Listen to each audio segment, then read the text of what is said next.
Welcome, Excellencies, Senators, Members of Parliament, and guests. We're honored to have leaders from Canada and around the world with us today. Welcome to the webinar, Stop Human Trafficking. What can we do? A profit-driven industry that devastates lives, this global crime affects far more people than we can imagine. Today, we will hear perspective from Joyce Smith.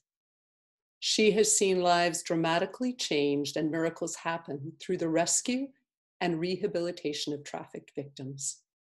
My name is Darlene McLean. I give leadership to the Christian Embassy of Canada.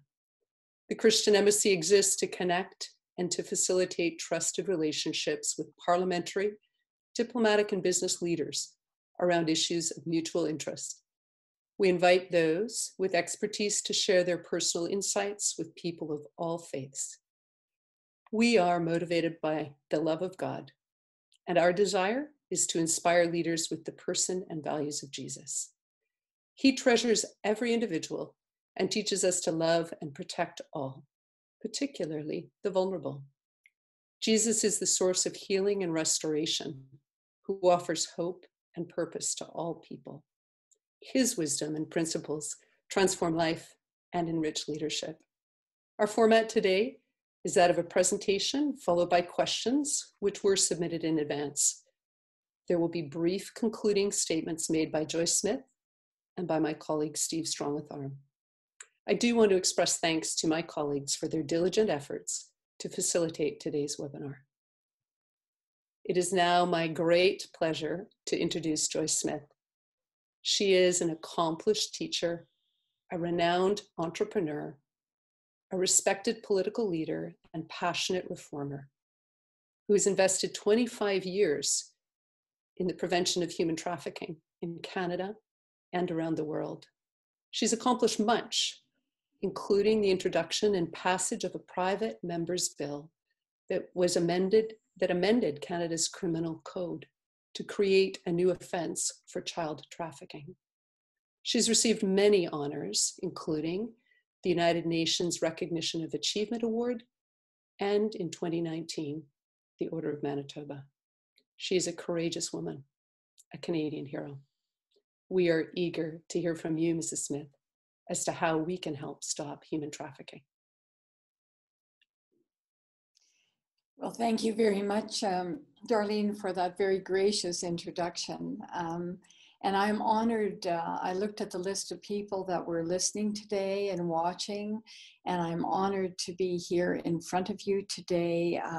Very distinguished members of Parliament, senators, ambassadors, and a lot of other NGOs and people that I know personally who are on this very important webinar today.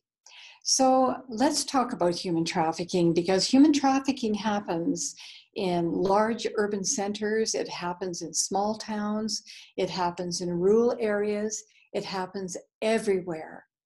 And no community is immune from it happening. And this year I had many particular cases from the Christian community.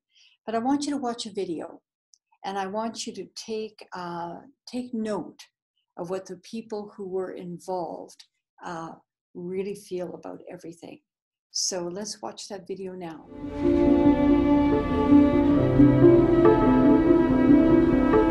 Less than a kilometer from where you're sitting right now, someone has been trafficked.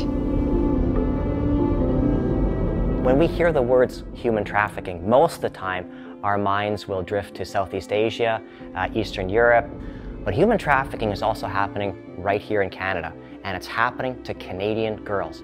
Over 93% of all the girls who are trafficked in Canada are born and raised in Canada. Human trafficking is the vilest of sexual exploitation because they're sold over and over again to strangers by people they trust. You become a completely different person, and it's almost like they slowly start sucking all your personality, everything that makes you you, out of your body, and then putting what they want inside. It certainly hit home, because at the time we were dealing with murdered and missing women. I started to develop a hatred towards the opposite sex, towards women. And to be honest, I really didn't know at the time where my hatred came from.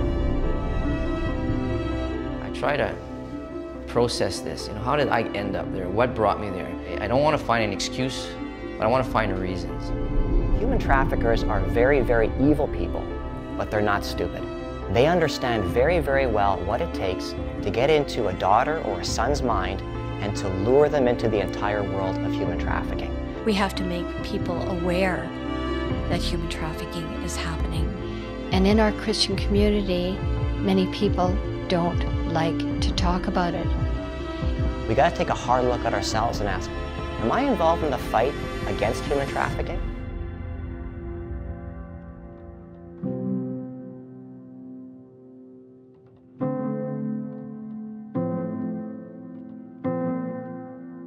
Human trafficking happens in countries all over the world. And here in Canada, it's alive and well. And education is our greatest weapon to combat human trafficking. The laws have been passed. The awareness is out there now. There are many NGOs and everybody talking about human trafficking. When I was a parliamentarian, I thought that passing the laws would solve the problem. Well, it didn't. There's much, much more to be learned about human trafficking. And we had to make sure that the Canadian population, everybody knew how predators worked, what human trafficking really was. So what is human trafficking? It's the recruitment, transportation of harboring of persons for the purpose of exploitation, typically in the sex industry or for forced labor. So the laws that I passed actually impacted on forced labor as well. But the majority of the cases that I personally have worked with, and I've worked with over 4,000 files over the years, the majority of the cases are in the sex trafficking part of it. So people need to be aware what actually happens and how traffickers so easily get a hold of their victims. Traffickers use methods that, take control over their victims. They use physical violence, sexual assault, emotional abuse, and it can occur across or within borders and can involve extensive organized crime networks. But often people feel that it's just organized crime. Often people feel that it's just the gangs that traffic, and that's not true.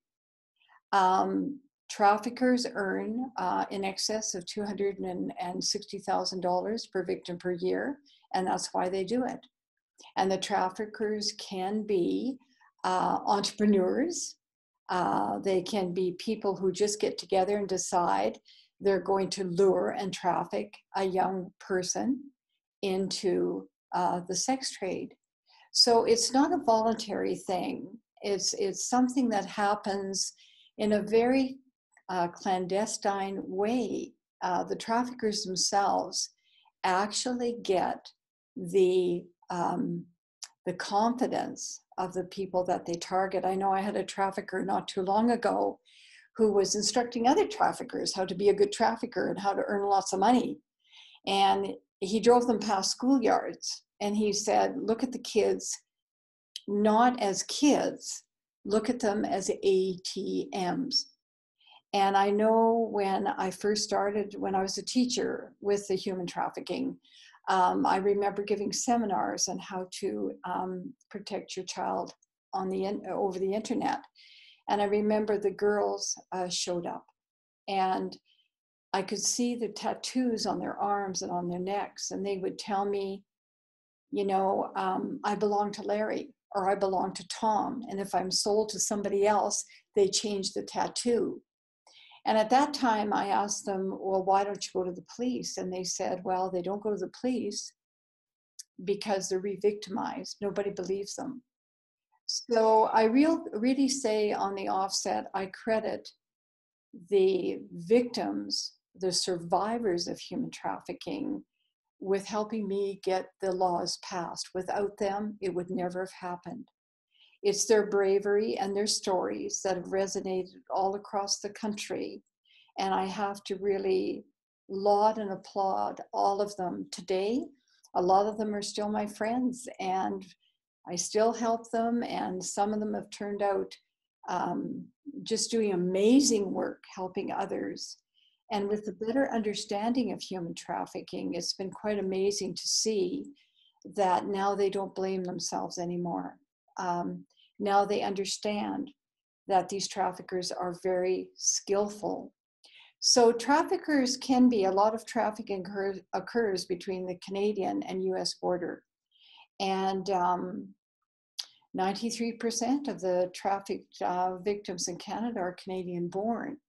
So traffickers basically violate every human right of their victim. They don't care what's happening to the individual. What they care about is the money. And it's the same with labor. It's any form of servitude is human trafficking. But as was said in the trailer, the most vilest of basic sexual exploitation is human trafficking. Why? Because it always happens through people they trust.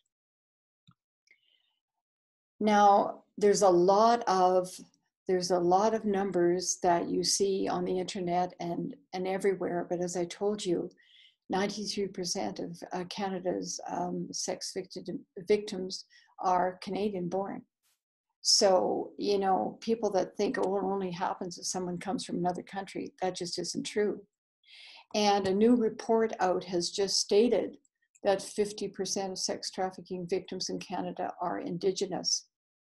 And from what I've seen, it depends on the provinces. Some provinces that is true, and in other provinces, not so much. But $260,000, $280,000 is the average profit for traffickers per victim. And they expect these young people to earn up to $1,500 a night or daily to get them the money that they need. There are young girls and boys also. Boys are lured into the sex trade by the traffickers that use the sexual exploitation of the underage. And I've noticed the last 5 or 6 years, more and more young boys. And I don't know why this is, but I think it's because the traffickers want to get a new market out there. Now, there were actually 2 human trafficking laws that I passed during Parliament, Bill 268, which is mandatory minimums for traffickers of children 18 years and under. And the other one was Bill C-310, which addressed when Canadian citizens or permanent residents of Canada go abroad and they traffic someone, we can now bring them back to Canada. So if they're Canadian citizens or permanent residents of Canada, we keep an eye on them. So now when traffic victims go into a court of law, they feel empowered. They feel empowered because they can actually get results. And it was a challenge leaving Parliament, because at first I thought passing the laws would solve the problem. Well, it didn't. Then I helped to write a national action plan, which was embedded in the government, in our government at the time. And that national action plan brought the real world problems that the traffic victims had to the forefront. So traffic victims would not have proper education. They're young kids when they got into the traffic world, and they would lose 5 or 6 years of their education. And so they were just out there. They had no skills to get another job. And so that action plan helped in that regard. Now, in Stats Canada put out the incidence of human trafficking. It continued to rise. Over 50% of the police reported cases from 2009 to 2016. And now as more and more reports get out in 2020, it's just skyrocketed. And if you look at this particular chart, you will see in 2010, when Bill C-268, mandatory minimums for traffickers of children, was adopted, that look at the red line. It was hardly any trafficking cases reported. And now look, to 2016, how many were adopted. So we went through the National Action Plan, we went through Bill 3C10, we went through Bill C36 that people are talking about right now. And because of those bills, these young people were rescued and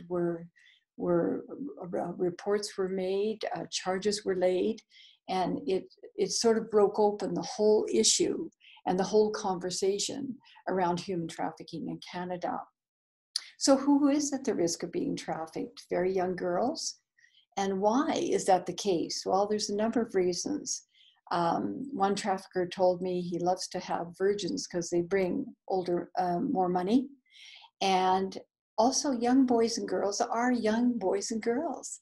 They're easily influenced, intimidated, and recruited, and there's a high demand for young children. That's why on Backpage, or that's why on pornography, you see a lot of pictures, very vile, horrid pictures of very young people in sex acts, and you hear about it all the time on the news. So a lot of young kids are influenced by a big lie, and the lie is the promises that the traffickers make to them. Often they fall in love with their traffickers because they think they're their boyfriends. Well, they're not.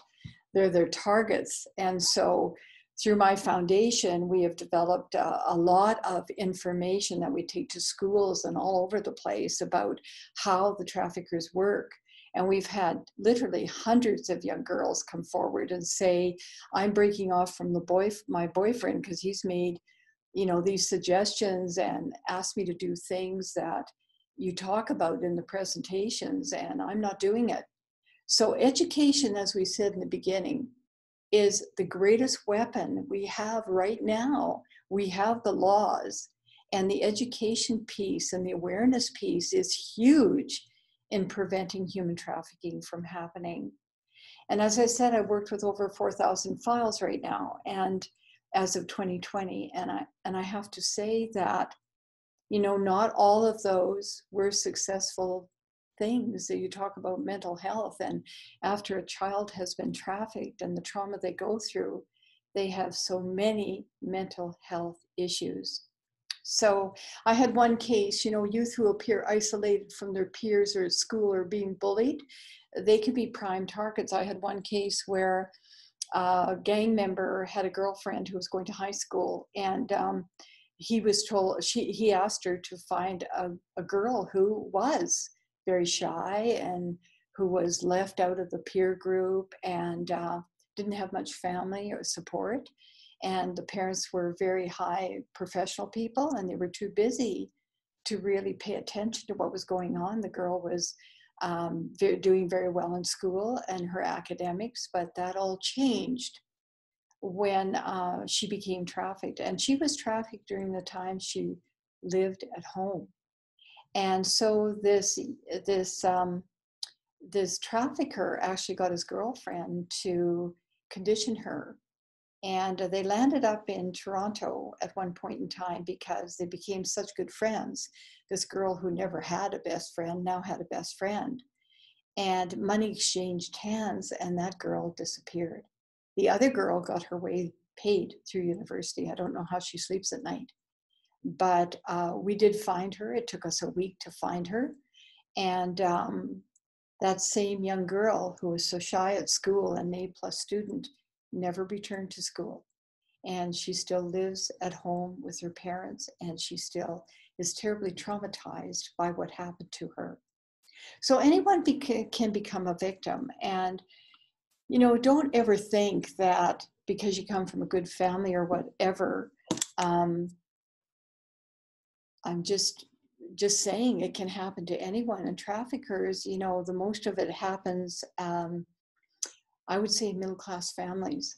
It's not the kids that are drug-ridden or homeless or on the street because they can't bring the money in. It's mostly those people are often discards from the trafficking process, and they've managed to survive, but they've got addicted to everything, and they need so much help and support and love, and we need to do that. Indigenous women and girls are overrepresented as victims of sexual exploitation and sex trafficking in Canada. And I'm an honorary chief here in Manitoba. I have the red shawl. And it's a result of working with the Aboriginal community and rescuing kids who were chief's kids and others. And the traffickers and buyers have a specific market and target for extremely vulnerable Indigenous women and girls. My own son is married to an Ojibwa girl, and my grandchildren are Indigenous. And I have to say that, you know, we talk to them all the time about the dangers of human trafficking. And one thing I can say is, in the Indigenous community, they're so trusting and loving, and they want to help, and the traffickers use this nature. And they're very smart, but, you know, they're very kind. And so all these elements, you know, with young children, very vulnerable, the traffickers use those elements and those characteristics to get what they want. The root causes in the Indigenous community is something that is the vulnerability is part of it, is the impact of colonialism or Indigenous societies and the legacies of residential schools and their intergenerational effects, systematic race and gender-based discrimination, and the lack of support networks and rural and remote living. Because people say, you know, this can never happen in rural areas. Well, one of my most egregious cases this year came from the Bible Belt here in Manitoba. So that is just not true. Traffickers work very hard to get who they want, and they want to make their money. So I want to talk about how to spot a predator. You know, the traffickers can be male or female. It's not always male. It can be adults or youth. It can even be trusted family friend or trusted friends. They can be affluent or poor, gang affiliated, or upstanding community members. I had an upstanding businessman that I would never have thought would be in the trafficking business. He didn't need to be. But it turned out he really had a lot of money and he wanted more, and he was a trafficker. So traffickers range from sophisticated international criminals to local citizens who sell underage youth for profit. Traffickers use many different tactics to maintain control over their victims: sexual abuse, rape, beatings, mutilation, starvation, even murder. Traffickers often charge their victims for food, shelter, or protection. And they look for victims in many locations, and that's airports, malls and movie theaters, extracurricular activities and events that the kids go to all the time, school grounds, parties, community centers, social media. They're all over the place. People often ask, what is grooming? And anyone can become a victim of human trafficking. Traffickers are highly skilled. They train each other. They actually get together and talk about the techniques that they use to get the kids that they want. So grooming is a process where predators work to gain the trust of the victim while isolating them from family and friends. They don't want them to have their family and friends. They want to gain their trust, and they promise them all sorts of things. They can buy expensive gifts, brand name clothing, jewelry. Gold chains seem to be a favorite thing they get them. And often predators tell their victims they love them after knowing them after a very short time. Predators are very emotionally manipulative and physically and mentally abusive. Some use violence or threats of violence toward the victims' families as a form of control. They'll say, if you don't do what I say, I'm going to get your siblings. I had cases where a lot of the youth, and in quite a few cases, where they said, you know, I'm going to go back and get your sister or brother if you don't do as I say. So predators always fuel the victim's mistrust of police, and they often withhold the necessities of life. So I want people to know, what are some of the signs that your child is being groomed? Sudden interest in a boy or a man who's 7 years old or several years older is one. So if a child comes into a classroom and they've got a new boyfriend, happens to be a little older. And if new clothing or jewelry or gifts appear out of nowhere, and they either tell them they got it from the boyfriend, or they make up an excuse of where they got them and they can't afford them, that's a real sign. Predators use all these material things to, they give a vision to the young people, and they tell them how much they will gain from being part of their lives. And I know I had one case very recently where, girls got together, and there were several traffickers after this group of girls who'd known each other for a long time. And so they lied to their parents and said they were having sleepovers at a friend's house. And the parents never questioned it, because these kids had sleepovers for years. But another sign is a change in a style of dress or makeup, new circle of friends, change in attitude towards school. Friends and family, their grades are dropping, unexplained cuts and bruises. And teachers in a classroom often tell them, and parents, watch for 2 cell phones. If a kid comes home and has 2 cell phones, really be careful. Traffickers use the internet and social media platforms to find youth and get to know them. So in my last case that I did very recently, I was giving a presentation. A 10-year-old girl came with her mother, and she put up her hand, and she was telling me about, there's somebody who knew all about her class. They knew about everybody in her class, knew where they lived, what they did, how they did it, what coffee shop they went to.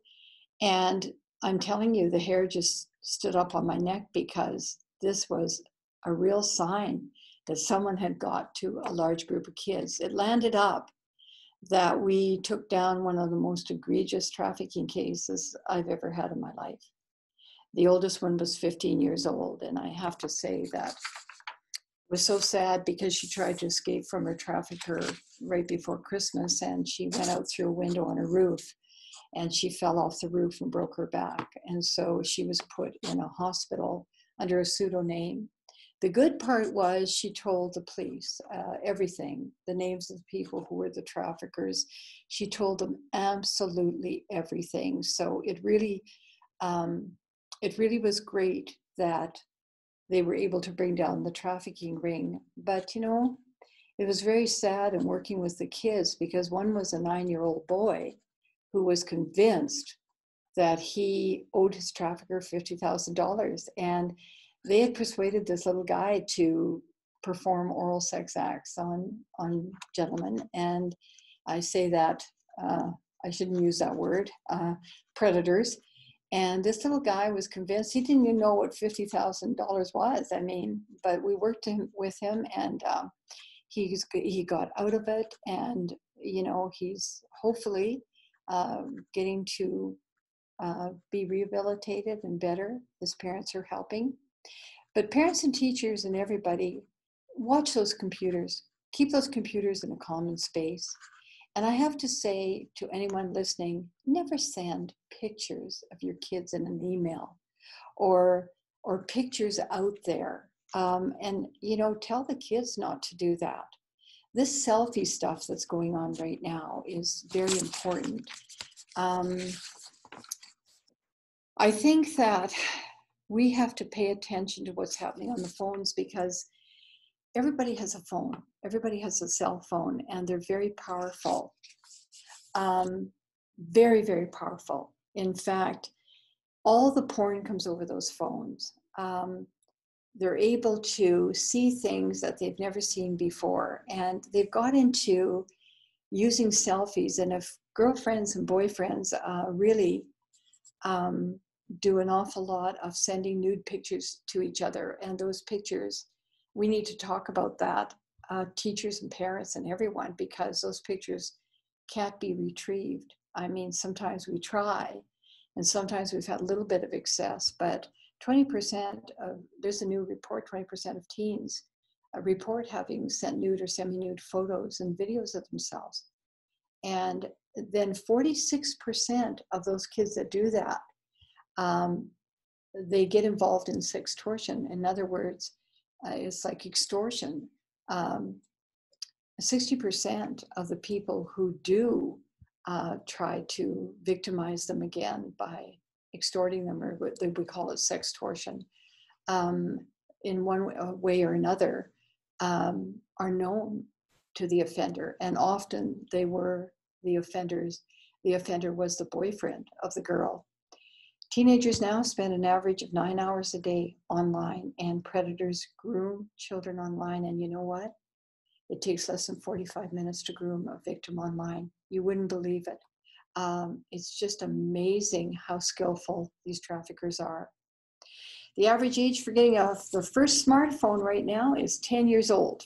And I know sometimes parents like to have their children have a smartphone because, you know, they're at work and they want to pay attention to where their kid is, but be very careful. 30% of Canadian teens in Canada admit they've sent a nude photo, 30%. And 40% say they've received a nude photo. So the average person will take 25,000 selfies throughout their lifetime, and that's including all of us. So, you know, that's pretty alarming. One thing I want to say to everybody listening here, let's talk about blame and shame, because if someone out there has been sexually exploited, if someone out there has been a victim of human trafficking, traffickers are very skilled at influencing innocent victims. It's particularly easy for them to intimidate and persuade and manipulate underage youth to succumb to their demands. And when an individual is lured by human traffickers into the sex trade, the blame should rest and shame should rest on the shoulders of the predators alone, nobody else. They are the criminals, devoid of conscience and indifferent to the damage they're inflicting on young lives and on Canadian society. We're losing a generation now of many young people. And a lot of this is happening in communities like our Christian community and other communities what people are just unaware of because we don't talk openly about it, and we should. Parents are unnecessarily consumed with guilt when they find out what's happened with their children. On one of my videos, I had a very courageous friend of mine whom I love very much, and I've worked with his family for years, Steve Bell. And he's a singer. And I have to tell you, they have what I would refer to the perfect family. But I will never, and he talks about his journey when his 12-year-old daughter was trafficked, but I'll never forget the day he called me up and I helped him to get his daughter back. We don't want that to happen anymore. Education is our greatest weapon against this. I want to talk about, you know, God's calling on my life, because God changed my purpose in my life from a teacher to combating human trafficking on the streets to running for office to make laws to protect victims. So in Proverbs 31, it says, 8-9, it says, speak up for those who cannot speak for themselves, for the rights of all who are destitute. Speak up and judge fairly, defend the rights of the poor and needy. And you know, this really hit me as a teacher when one of my students actually was on the streets, and I started to go out and give sandwiches and coffee and try to persuade the girls to get off the streets. But I didn't know about human trafficking on that day. It was called prostitution. But I have to say that my journey was this call that God put on my life and the call that God is putting on everyone's life. And as a result of what I've seen this year, we've developed a video called The Christian Response to Human Trafficking. And that need to be said because we need prayer meetings and everybody else, community centers, whatever, for the community to hear about, you know, the predators. And you saw the trailer earlier. And those are the people that are on that particular video, and their stories are very compelling. The Spirit, you know, God has put a Holy Spirit in us to guide us once we accept Christ as our personal Savior. And I feel our hope is found in Jesus Christ. He sent his Son to die on a cross for us so we could live. And now we're blameless when we make mistakes. We can always ask forgiveness, and we do. But when you get that personal, when I got that personal commitment to serve the Lord, is when the Holy Spirit spoke to me very, very clearly. And God tells us not to be conformed to the world, but to be transformed by renewing our minds, that we might prove what is good and acceptable and perfect will of God. It is not the will of God for children to be lured and trafficked. God is sovereign even through sin, though sin has entered the world and he has control. Today, we're within a pandemic. We're within a pandemic, and there are many changes that have happened. But, you know, this is time for reflection and really to take a look at how important my personal life is with Christ, because our hope is in the Lord.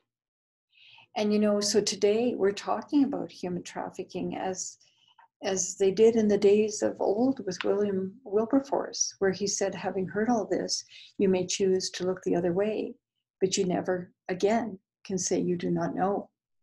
So through this new video, we have the Christian response to human trafficking, and through, you know, that was the call of God on my life to do that. And with Wilberforce, you know, I have to say that he said it so well, because education is our greatest weapon, as I said right at the beginning.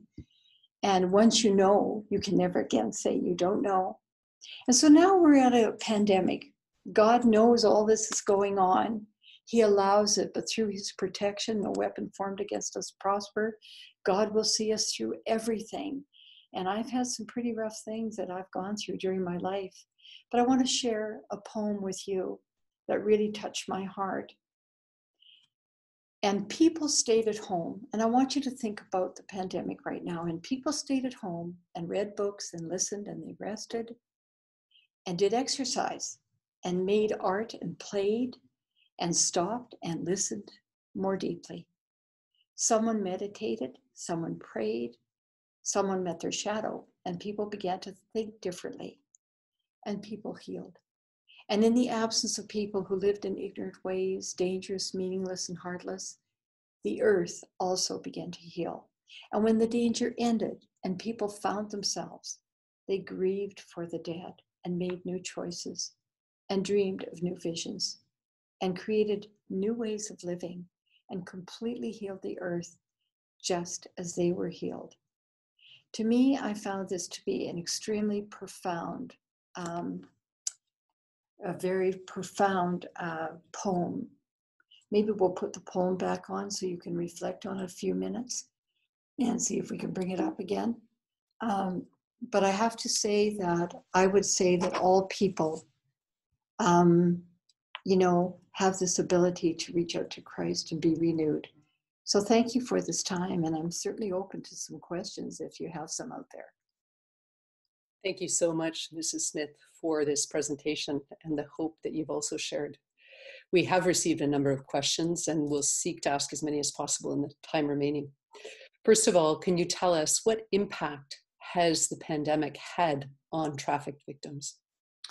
We've been very busy in the foundation. I have to admit, I did close my office. We've been socially distancing, and my staff has worked, and I have worked from home. But now we have the office, we're back in the office again. But the pandemic has impacted on the very vulnerable. I landed up taking 2 girls to Ontario to get away from their traffickers. The traffickers didn't stop. Landed up delivering food, done a lot of things, counseling, you name it. We've had to do it because the traffickers are even more active. The internet has increased by 37%, and traffickers use internet all the time. And, you know, it's just been a time where the very vulnerable, like the victims of human trafficking, have been really a mark that has been absolutely forgotten, and we've had to do an awful lot. The pandemic has had a tremendous impact on them. It's said that an ounce of prevention is worth a pound of cure. Your program for schools can be very effective in sensitizing children and youth against trafficking. How successful have you been in getting this message into the schools?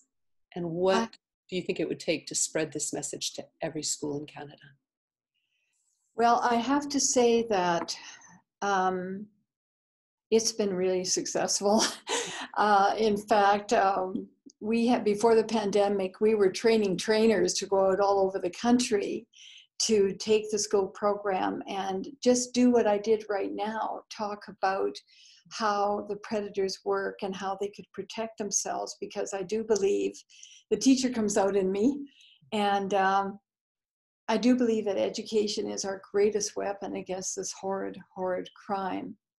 And we don't have enough police officers, Darlene. We don't have enough social workers. We don't have enough. We have to empower the targets, the victims of human trafficking or the potential victims, to understand what's going on, and their parents and grandparents.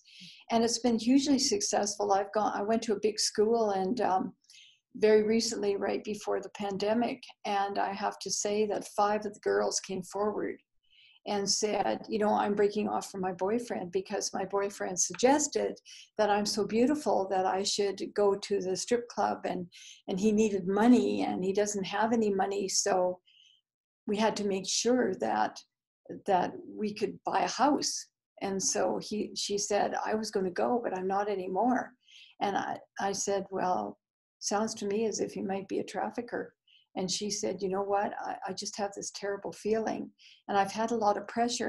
And she said that his attitude when she said no became very different. So the education program is of paramount importance. What we're doing now with the video, you know, the Christian response to human trafficking, you know, there are well-meaning people. There are communities like our Christian community. There are people like, you know, different communities I've spoken with, so many different communities, Christian and non-Christian. They really are wonderful people and want to protect their families and want their kids to be successful. They don't understand human trafficking. And so this is what we're doing now, going into different communities at their request to actually teach them. And what better way to do that but then to have a prayer meeting and you learn what God says about human trafficking long ago and what he's same as what he says about it now, and then listen to the real people who actually experienced it, and then challenge people to get out there and do something. It's a call to action in all communities. Thank you. Our time is going very quickly. Ooh. In light of the upcoming review of the legislation, would you comment on the importance of the Protection of Communities and Exploited Persons Act and how you would strengthen it? You know, this is an extremely important act. And if you remember, this was a result, Bill C-36 was a result at that time of the Bedford case, you know, where people want to legalize prostitution. Without a doubt, to legalize prostitution has been proven over and over again that it makes the youth I've been talking about and the most vulnerable at risk. So in 2014, when Canada passed the Protection of Communities and Exploited Persons Act, it decriminalized prostituted individuals. Prior to that, if girls were caught servicing men, you know, they would go to jail. They would be prosecuted, but now that doesn't happen. They get supports instead, because the world was beginning to understand that a lot of these people started out not knowing what was happening to them.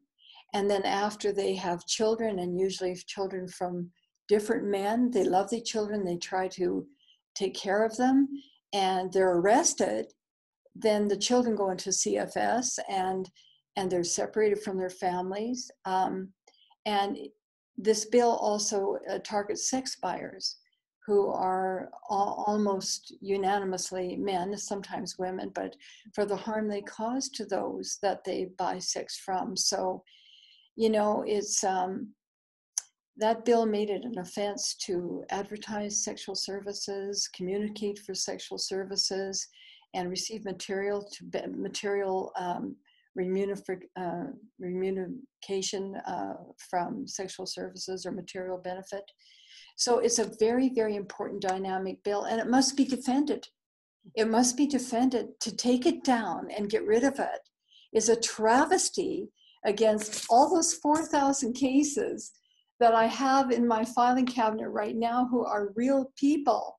And that is just a drop in the bucket. So when I was in Parliament, this is what I fought for day and night, because it's been proven, and we don't have enough time for me to give you the stats, but it's been proven over and over and over again that when you legalize prostitution like they did in Sweden, organized crime moves in, there's an increase in abuse of young children, of women. I mean, it's all bad. We proved that in Parliament over and over again. So to bring this up is a black mark against society to open it up and say that this is the right thing to do.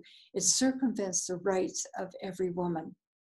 And you know, Bedford said, I remember I was very involved when that case went to the Supreme Court of Canada. And the things that were said there were just absolutely ludicrous. I'm sorry, I sort of got, I know you have other questions for me, but know you have check that lots of out. insights you can give us. We'll try and do just a few more questions here, and so if you can give brief responses if possible, that would be great. Brief.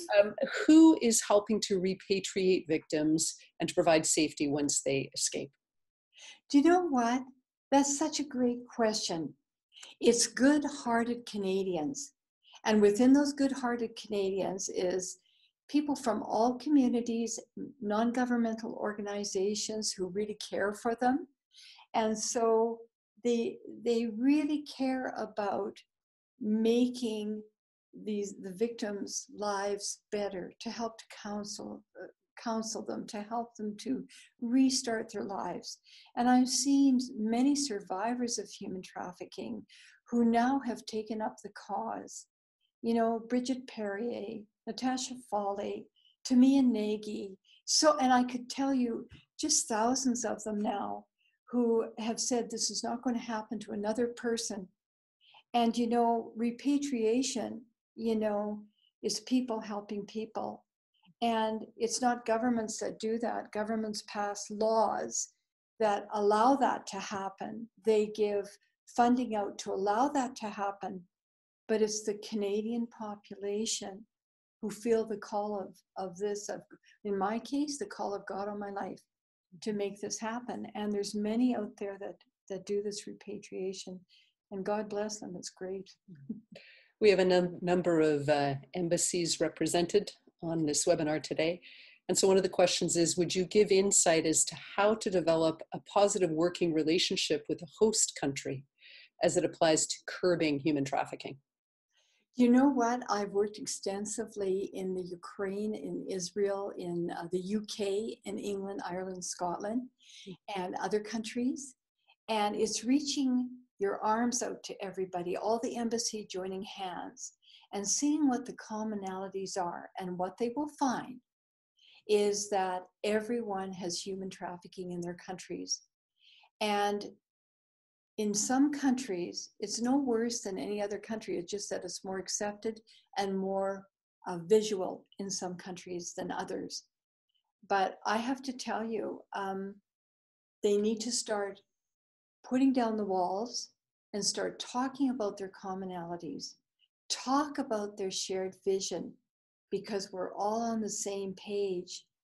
And I used to work, as you know, Darlene, with wonderful ambassadors from so many different countries, and they started doing just that. And we need to be more active, just as a globe, on human trafficking. I was leading a Canadian delegation in Ukraine, and we had countries from all over the globe, and all across that room were charts about traffickers, trafficking routes, all across our globe.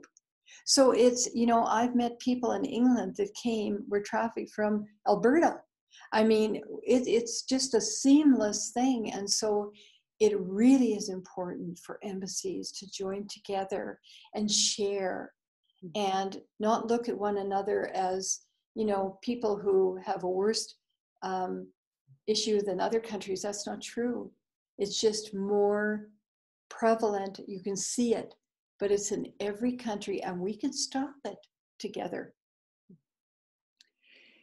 I'm going to combine a few questions here because we're getting towards the end.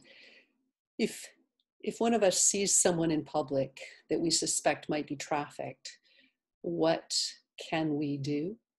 And the second part of this one is, are there things specifically that young people can do?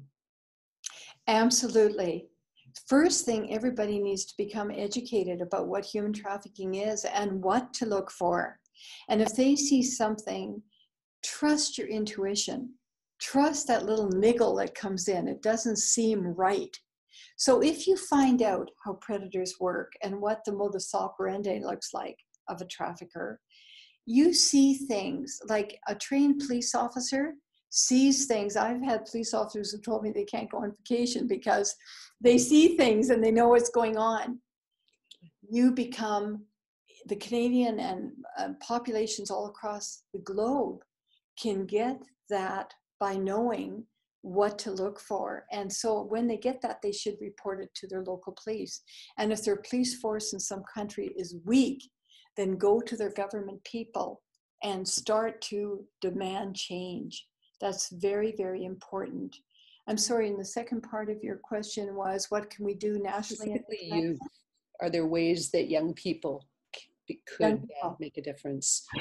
I had the greatest, I had a whole school division I was talking to recently, and I talked grade 5 to grade 12, and they started a human rights group.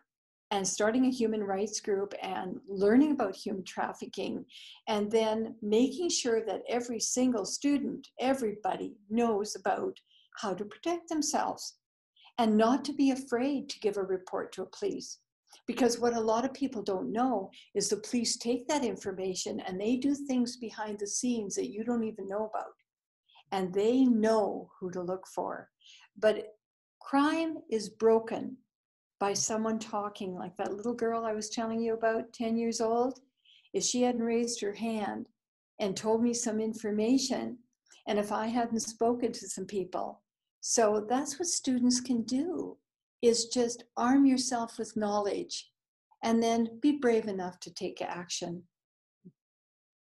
Ms. Smith, we have time for one last very brief response, followed by your concluding statement. After that time, my colleague Steve will conclude our webinar.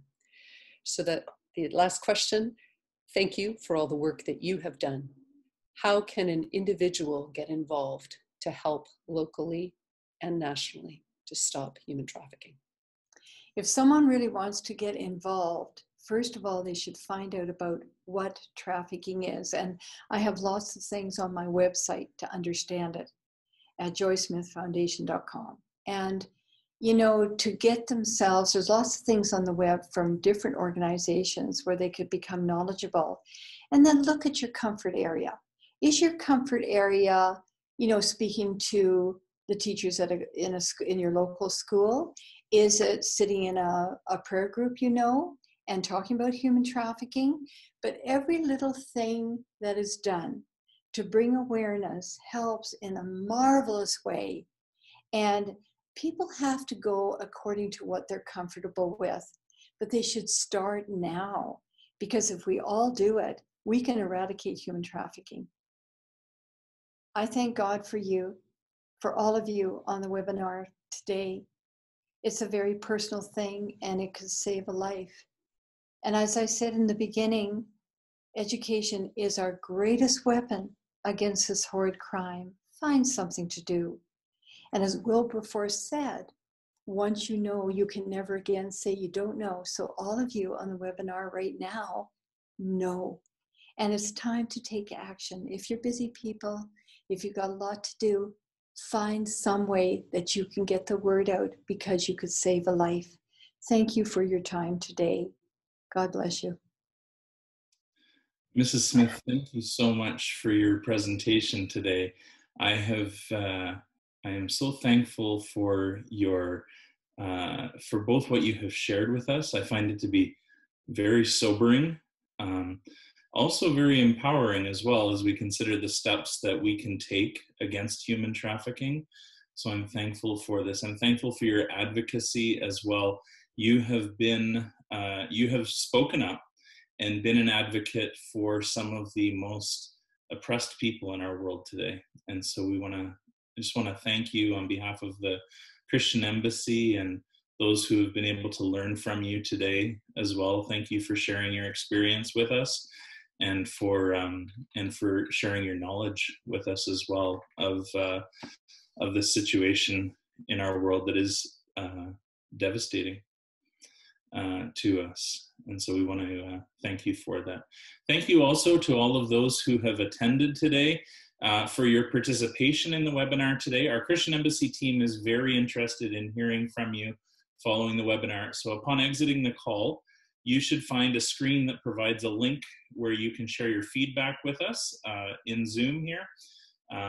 If not, an email will also arrive in your inbox in the next couple minutes.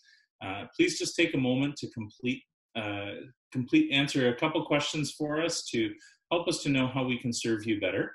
And if there's anything that's been particularly encouraging for you today as well. We do take time to read through all of your feedback, and it does influence how we serve you in the future as well. We hope that Mrs. Smith's presentation has stimulated responses that combat human trafficking. Healing and restoration is Jesus's heart for those who are oppressed. He stood up and proclaimed, "The Spirit of the Lord is upon me, because he has anointed me to proclaim good news to the poor. He has sent me to proclaim liberty to the captives and recovery of sight to the blind, to set at liberty those who are oppressed, to proclaim the year of the Lord's favor." In our responsibility to care for those who are oppressed and those who are held captive, we pray that you will also experience the freedom and hope that Jesus brings. We look forward to seeing you again soon.